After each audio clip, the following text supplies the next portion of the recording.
Hi everyone, welcome to today's session, and where we are going to cover setting intentions with soul. So a lot of people are familiar with setting intentions. I did that a lot when I was teaching yoga online.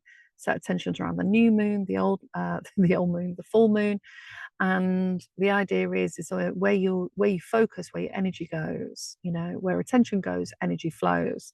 And so we need to set those intentions consciously about what it is that we're hoping to have happen, work out, unfold in the day. Like intentions about your work. You're going to finish a report, going to make an appointment, you're going to take your kids out. They're all intentions. Not always are we conscious of them, but we can become more conscious of them. So the oracle card with this is the Ace of Pentacles, and it represents new beginnings, prosperity, and planting seeds that will grow over time. We step into this beautiful art of intention setting. Intentions are not just goals, they are soul whispers, energy signatures, powerful seeds planted in the soil of your life. You're the architect, you're deciding what you want to build. The Ace of Pentacles shows us that every small grounded action that you can grow into something abundant and lasting. We sow the seeds, we water them, we allow the sunlight, and those seeds can start to flourish. And today, let's get clear on what it is we want to nurture over the coming weeks to infuse it with belief and care. So we're sort of a third of the way into the 30 days, and you should be now getting an idea of what this is doing for you and how it's helping. So, the mental health tip is creating a self visualization of the future. So, spend 5 minutes today imagining yourself in 6 months from now, living from your highest potential. Let yourself feel it vividly. Some people struggle to do that. If you struggle to imagine, you can draw, you can write a story of you that's living in the future as though it's now. Okay, so you wake up and you go to work in the car that you love to drive, or on the bike, or on the train, and you are only working part time, and you get to pass your favorite coffee shop, and you go to the boutique, and you're able to afford to buy that lovely bag that you wanted, or briefcase. You take your friends out for lunch, anything at all that you can see yourself wanting to be and do in 6 months' time. Let's harness the power of your brain. Okay, so I've been setting intentions for quite a few years. And like I said, after my car accident, the intention every day was to get out of bed. I was so stiff that it was just to get out of bed and get a bath, because when I used Epsom salts and aromatherapy oils, they help relax the muscles, cleanse, and doing that every day also created a ritual. Then I would do some yin yoga and hold some stretches for 2 or 3 minutes, just so that those muscles could release. And that was slowly letting the trauma out of the body. I'd play some frequency music. I got some amazing sounds. I listened to Jonathan Goldman's work quite a lot. He's won awards for his frequency music.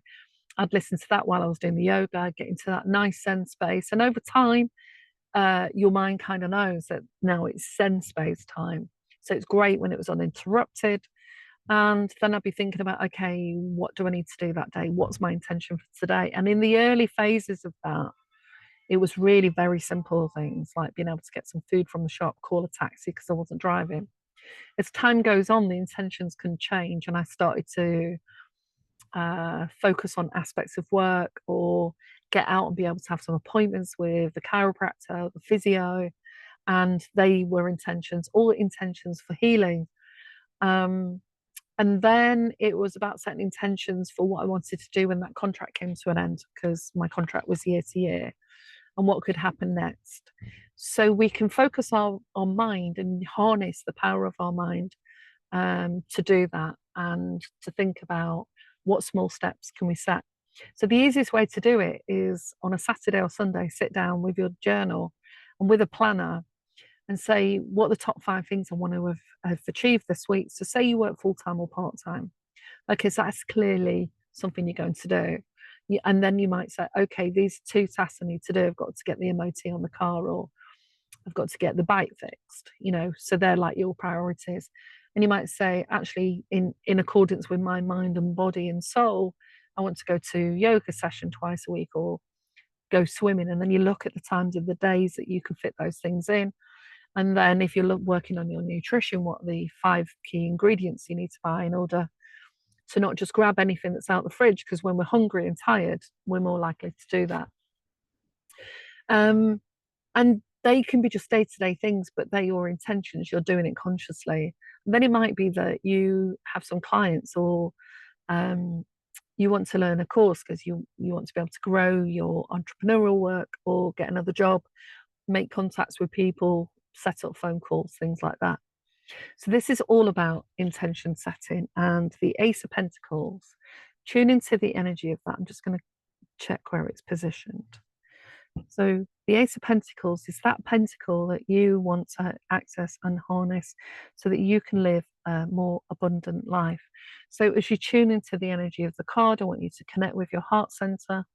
Imagine that you're opening up your heart and the sun is shining on your heart and the energy is moving all around your body. So you are opening yourself up for possibilities, opening yourself up for new opportunities to make more abundance, more happiness, more resourcefulness, and to bring people, places, opportunities, and things into your life that you can connect with for the next step of your journey. Okay? So the journal prompts are: what is one powerful intention you want to set today? How does it feel to imagine this intention coming true? And what small action could you take this week to nurture it? The book recommendation is Atomic Habits by James Clear, and the song is A Sky Full of Stars by Coldplay. And just to give you the heads up on the next few days of programs, we've got day 10, Building Resilience, day 11, Reclaiming Your Power, Self-Compassion, day 12, Trusting Divine Timing, day 13, Amplifying Gratitude, day 14, Opening to New Possibilities, day 15, and Aligning with Purpose, and then Healing the Past. So again, the structure is the same. Take time out and connect with this. Do it for the 30 days. Let me know how you're getting on. Like and subscribe. Leave a comment. Let me know if there's anything you want me to cover, any particular idea. If you want to go into deeper subjects like psychopathology or trauma or anything like that, I can do that, but it's not easy to do it on a sort of 7-minute video. I have talked about some of those things in the podcast that I do. But for now, stay well, stay happy, and keep your intention towards moving into better feeling states, having a better experience of life, and bringing forward those opportunities that support you. At least validate the work that you're doing, okay? So ask the universe to give you a sign that you're on the right track. Speak to you soon.